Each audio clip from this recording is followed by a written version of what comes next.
കേരളത്തിലെ അധ്യാപക ജോലിക്കായി ഏർപ്പെടുത്തിയ കേട്ടറ്റ് പരീക്ഷയിൽ തമിഴ് കന്നഡ ഭാഷകളിൽ ചോദ്യപേപ്പർ നൽകാനുള്ള സർക്കാർ ഉത്തരവ് ശ്ലാഘനീയമെന്ന Keralite Tamil linguistic minority people's movement general secretary Balachandran Puthuvayil.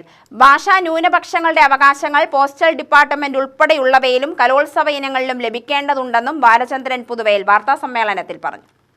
മത്സര പരീക്ഷകളിൽ തമിഴിൽ ചോദ്യപേപ്പർ ഇല്ലാത്തതുകൊണ്ട് തമിഴ് മാധ്യമമായി പഠിച്ച ഉദ്യോഗാർത്ഥികൾ പുറത്താവുന്നത് പതിവാണെന്നും തമിഴ് ചോദ്യപേപ്പർ ഇല്ലാത്തതുമൂലം ഇതുവരെ 25 കേട്ടറ്റ് പരീക്ഷകളിൽ തമിഴ് മാധ്യമം പഠിച്ചവർ പുറന്തള്ളപ്പെട്ടുവെന്നും അദ്ദേഹം ആരോപിച്ചു.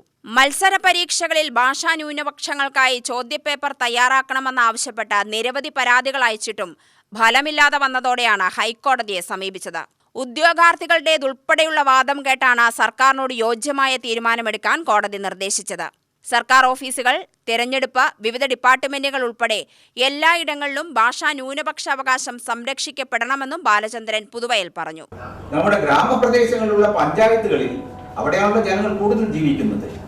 ആ ജനങ്ങൾക്ക് ആ പഞ്ചായത്തുകളിലും ഇതുപോലെ എല്ലാം ബോർഡുകൾ തമിഴിലും എഴുതി വെക്കാനും അതുപോലുള്ള ഫോമുകൾ തമിഴിൽ അച്ചടിച്ചു കൊടുക്കാനും നിവേദനങ്ങൾ തമിഴിൽ സ്വീകരിക്കാനും കളക്ടർ ഉത്തരവിട്ടിട്ടുണ്ട്.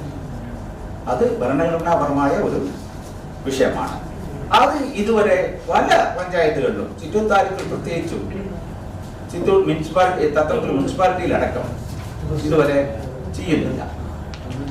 അതുപോലെ തന്നെ ഈ ന്യൂനപക്ഷങ്ങൾ ജീവിക്കുന്ന പ്രദേശത്ത് ഓടുന്ന ബസ്സുകളിൽ ആ പേരുകൾ, സ്ഥലങ്ങളുടെ പേരുകൾ തമിഴിലും കൂടി ചേർക്കാൻ ഞങ്ങൾ ഒരുപാട് അപേക്ഷകൾ കൊടുത്തിട്ടും ഇതുവരെ അത് പരിഗണിക്കപ്പെട്ടിട്ടില്ല. പ്രസിഡന്റ് അഡ്വക്കേറ്റ് എസ് ബർക്കത്ത്, ആർ ഇളങ്കോ, അബ്ദുൾ കലാലൂർ റഹ്മാൻ എന്നിവരും വാർത്താ സമ്മേളനത്തിൽ പങ്കെടുത്തു.